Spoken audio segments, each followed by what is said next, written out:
গুজরাটের ভাদরনগরের এক সাধারণ রেল স্টেশনে চা বিক্রি করা একটি ছেলে কিভাবে বিশ্ব রাজনীতির অন্যতম প্রভাবশালী ও ক্ষমতাধর ব্যক্তিতে পরিণত হলো, এটি কি কেবলই এক অলৌকিক রাজনৈতিক সাফল্য, নাকি এর পিছনে লুকিয়ে আছে বছরের পর বছর ধরে গড়ে তোলা এক নিখুঁত ও দীর্ঘমেয়াদী মাস্টার প্ল্যান? 1950 সালে জন্ম নেওয়া নরেন্দ্র দামোদর দাস মোদির শৈশব কেটেছে চরম দারিদ্র্যের মধ্যে। তবে তার জীবনের আসল মোড় ঘুরে মাত্র 8 বছর বয়সে, যখন তিনি রাষ্ট্রীয় স্বয়ংসেবক সংঘ বা RSS এর সংস্পর্শে আসেন। অত্যন্ত শৃঙ্খলাবদ্ধ ও প্রচার বিমুখ প্রচারক হিসেবে তিনি নিজের সংগঠন দক্ষতার পরিচয় দিতে থাকেন। 90-এর দশকের শুরুতে ভারতীয় জনতা পার্টি বা বিজেপির সাংগঠনিক ভিত্তি মজবুত করতে তিনি পর্দার আড়াল থেকে গুরুত্বপূর্ণ ভূমিকা পালন করেন। বিশেষ করে 1990 সালে লালকৃষ্ণ আদভানির ঐতিহাসিক রথযাত্রা পরিচালনায় মোদির দূরদর্শী কৌশল দলকে সর্বভারতীয় রাজনীতিতে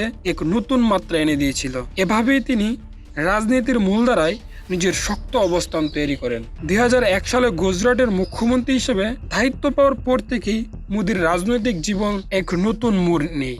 দায়িত্ব নেওয়ার মাত্র কয়েক মাসের মাথায় 2002 সালের গুজরাট দাঙ্গা তার প্রশাসনিক ক্যারিয়ারকে এক বিশাল বিতর্কের মুখে ঠেলে দেয়। একদিকে বিরোধীদের কড়া সমালোচনা এবং আন্তর্জাতিক মহলের নিষেধাজ্ঞা, অন্যদিকে হিন্দুত্ববাদী ভাবমূর্তি ও অর্থনৈতিক উন্নয়নের এক নতুন মডেল। এই দুই বৈপরীত্যকে একসাথে নিয়ে তিনি এগাতে থাকেন।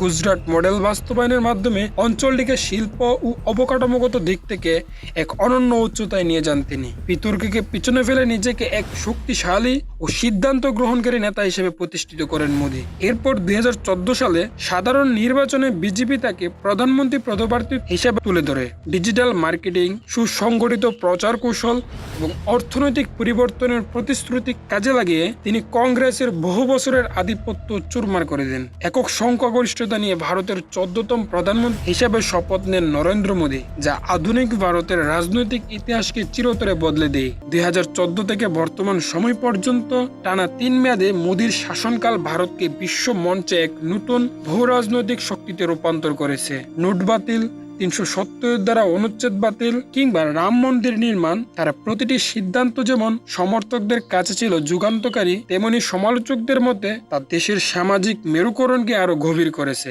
মোদী কেবল একজন রাজনীতিবিদ নন, তিনি এমন এক রাজনৈতিক দর্শনের নাম যা বিশ্বজুড়ে গণতন্ত্র, ধর্মনিরপেক্ষতা এবং নেতৃত্বের সংজ্ঞা নিয়ে এক নতুন ও জটিল বিতর্কের জন্ম দিয়েছে।